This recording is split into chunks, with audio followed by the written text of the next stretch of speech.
Michael Jackson, Lady Di, Bob Marley, Stanley Kubrick. ¿Sabrías decirme qué tienen todos en común? Así es, su impacto revolucionario en el mundo.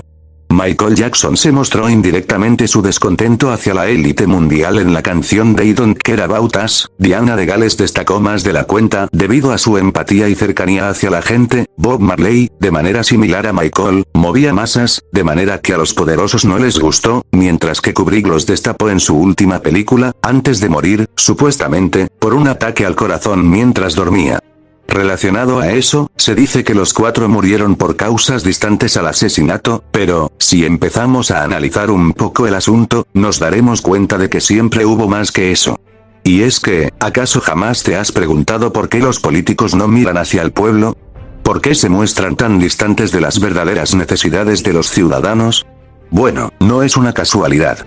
Todos ellos no son más que meros vasallos de algo mucho más grande, de quien realmente controla el mundo, y se nutre de guerras, división, y teorías conspiranoicas absurdas pero extraídas de verdades, para mantener su poder de manera que pocos piensen en ellos. ¿Te interesa conocer quiénes son estas personas, y cómo es que, a pesar de que nadie sepa quiénes son, tienen mayor influencia en tu país que el propio gobierno? Bueno, este vídeo, amigo mío, es para ti.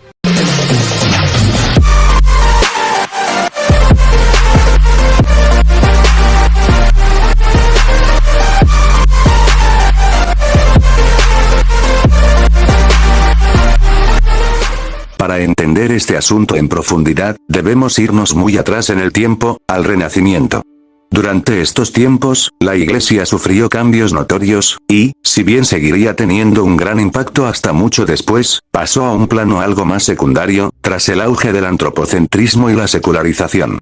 En Italia, especialmente, empezó a gestarse un cambio importante, sobre todo de la mano del político Nicolás Maquiavelo, quien defendió algo llamado realismo político, que vendría a ser el separar la política de la moral, siendo el objetivo de preservar el poder la prioridad de esta primera.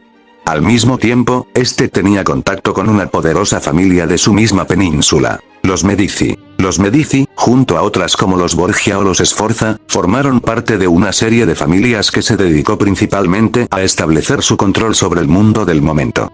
Financiaron guerras como la de las Dos Rosas y los conflictos de los Valois, así como a artistas como Da Vinci o Leonardo, siendo los mayores promotores del arte de la época, y pusieron papas como Alejandro VI o Clemente VII. Más adelante, se fue desarrollando otro grupo de personas que también comenzaron a dirigir las riendas del destino humano, grupo que ya existía en la Edad Media, pues eran gremios de artesanos y arquitectos que fueron acumulando más poder gracias a su capacidad de reunión, a su vez impulsada por el Renacimiento.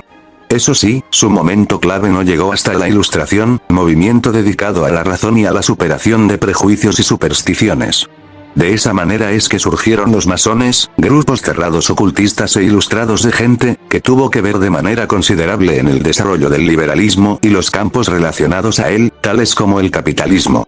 Llegamos entonces a 1774, cuando en Holanda se creó el considerado primer fondo de inversión de la historia, que traducido sería algo así como la unión hace la fuerza, y se hizo con el objetivo de reducir el riesgo para los inversores individuales. Y así es como, si bien no llegamos todavía a la actualidad, empezamos a tocar el tema más importante del vídeo, los Estados Unidos. Y es que, dentro del contexto que os acabo de contar, los Estados Unidos nacen como una nación nacida del liberalismo, el capitalismo, la esclavitud, y la ética protestante heredada de los británicos. Varios de sus padres fundadores además fueron masones, y se dedicaron a construir un relato algo cuentista, de una nación moderna en contra del imperialismo y a favor de la democracia y la libertad, pero claro, por algo digo que solamente fue un relato. El país del tío Sam, como buen hijo del imperio Wiri, se dedicó a expandir su influencia y establecer su control cada vez más, se dedicaron a manchar la imagen de sus principales enemigos para quedar ellos como los héroes salvadores y protectores de la libertad, inculpando, junto a otros países con gran influencia protestante, masónica, liberal, al imperio español, por, supuestamente, cometer un genocidio en las Américas, cuando desde el primer momento los españoles tuvieron establecida de manera sistemática la protección de los derechos, las culturas y las lenguas indígenas.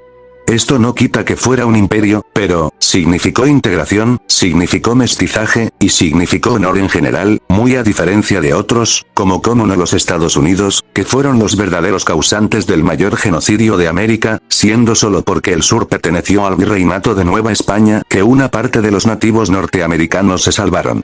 Además, junto a Reino Unido, han favorecido la leyenda negra, y todo esto mientras le quitaban a Hispanoamérica su dignidad. Con la aparición de los llamados libertadores en estas tierras, es que comenzó a fragmentarse el territorio y a imponer de verdad el español. Y con el aprovechamiento de la anglosfera vino también la decadencia de Hispanoamérica, surgiendo un complejo de inferioridad e identidad internacional a causa de las mentiras de aquellos liberales. Y el mundo hispano no fue la única víctima del llamado sueño americano. Son bien conocidos por ejemplo, eventos como el bombardeo en Japón, en Hiroshima y Nagasaki respectivamente, y su posterior justificación, así como los episodios de lucha contra el comunismo y en búsqueda de recursos que a tantas guerras, dictaduras y fragmentaciones llevaron. Por no olvidar tampoco la tardía abolición de la esclavitud y la discriminación hacia las personas de color. Así pues, acabamos de completar uno de los pilares clave para entender el vídeo, la nación más poderosa del mundo desde hace mucho tiempo. Pero, pongámonos más específicos. Porque no, claramente no todo es obra de Estados Unidos, sino que nuestro mayor enemigo actualmente proviene de aquí y tiene estrechos lazos con los altos cargos del país. Volvamos de nuevo atrás en el tiempo para tocar un punto que quizás sea más arriesgado y delicado. Durante el siglo XIX, gracias al liberalismo e impulsado por el romanticismo y las conquistas napoleónicas, es que surgieron formalmente los nacionalismos, o al menos el como los conocemos hoy en día. Theodor Herzl fue un periodista austrohúngaro, considerado el padre del sionismo. El sionismo, al igual que el resto de nacionalismos, se centra en un Estado-nación forjado a partir de una identidad cultural, y, en este caso, también religiosa. Este movimiento consiste en la defensa de un Estado para los judíos en Palestina. Al principio, simplemente no se lograba, pero fue en 1948 que, gracias a compasión surgida a causa de la persecución y cacería judía en los países del eje durante la Segunda Guerra Mundial, se proclamó el Estado de Israel, gracias también al apoyo de, adivinen quién. Así es, Estados Unidos. Así que si a estas alturas sigues viendo el vídeo, me imagino que ya podrás imaginarte un poco la conclusión del mismo. Recapitulemos, hace siglos surgieron los primeros grandes grupos no eclesiásticos, pero igualmente cerrados y ciertamente sectarios, que luego se acoplaron a los diferentes movimientos de la historia y acabaron implantados en el orden mundial. Ahora, con lo que te he contado acerca del sionismo, ¿a qué crees que se debe ese apoyo incondicional a Israel por parte de USA? Apoyo tal que casi todos sus presidentes han llegado a besar el muro de las lamentaciones, siendo Kennedy el único que no lo hizo.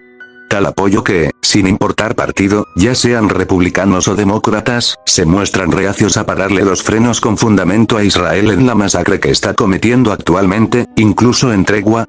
Respóndeme una cosa, ¿por qué crees que, a inicios del siglo XX se acometieron semejantes atrocidades hacia judíos? De entrada, me gustaría aclarar que los judíos propiamente no tienen la culpa, ya que ellos solo creen en su Dios y tienen sus costumbres, pero es ese pequeño pero influyente sector, el sionismo, el que empeoró la mala imagen que de por sí los judíos ya tenían a causa de prejuicios y estereotipos históricos. Así que no, por si no ha quedado claro, no justifico cosas como el Holocausto, por ejemplo. Dios quiera que no vuelva a ocurrir algo semejante. Sino que acabo de explicarte un punto muy importante. Es más, el sionismo, lejos de tener que ver con la religión, es más bien una ideología, por lo que sí, no todos los sionistas tienen por qué ser judíos, más en efecto hay que poner el foco en los que aquellas figuras influyentes que sí son judías, porque tienen mayor predisposición de formar parte de esto. Ahora viene lo gordo. Jeffrey Epstein, fue un financiero estadounidense, y, en efecto, judío, que fue acusado de abuso de menores, tráfico de estos, y la compartición de material ilegal relacionada a este tipo de actividades.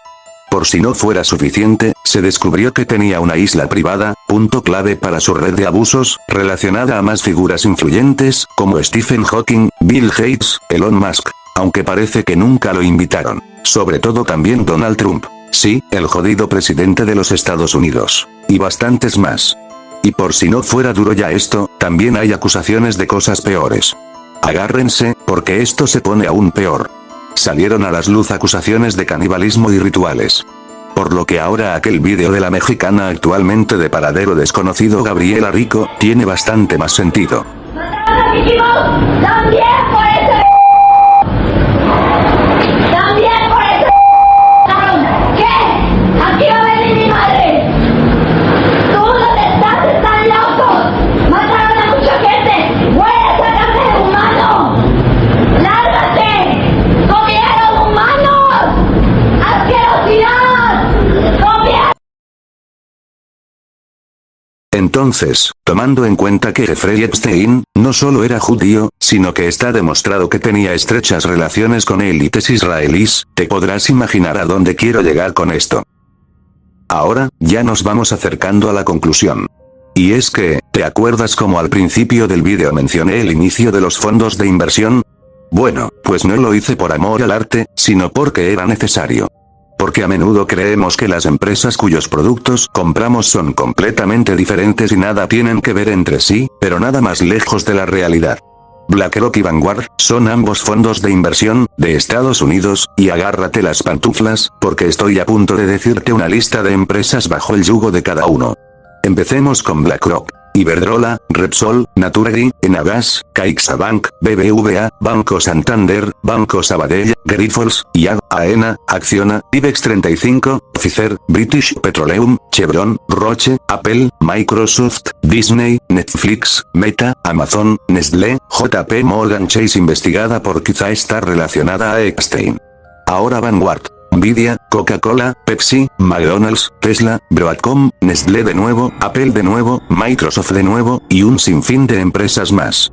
Vamos, que si tenemos en cuenta que Larry Fink, el fundador de BlackRock, es también uno de los copresidentes del Foro Económico Mundial, que la propia Unión Europea, la ONU y la OTAN son perritos falderos de Estados Unidos que caerían si Estados Unidos lo hace, que las marcas, a través del neuromarketing se dedican a crear ciudadanos sumisos y obedientes cuya identidad propia se ve reducida a cenizas al ser absorbidos por las marcas y que éstas le inciten a empobrecerse consumiendo sin parar, cuya salud mental solo se ve empeorada por los medicamentos que prometen curar ciertas patologías, que caen en la trampa del pan y circo, siendo distraídos por falsas luchas de izquierdas y derechas cuando ambos no son más que los perritos falderos del verdadero enemigo y un teatro para que la división nos impida ir en contra de este, así como con entretenimiento barato, todo nos ayuda a finalmente abrir los ojos sobre el verdadero dueño del mundo, y el cómo nos mantienen lobotomizados, mientras ellos se regocijan en cosas tan macabras, que a alguien normal simplemente no se le ocurrirían.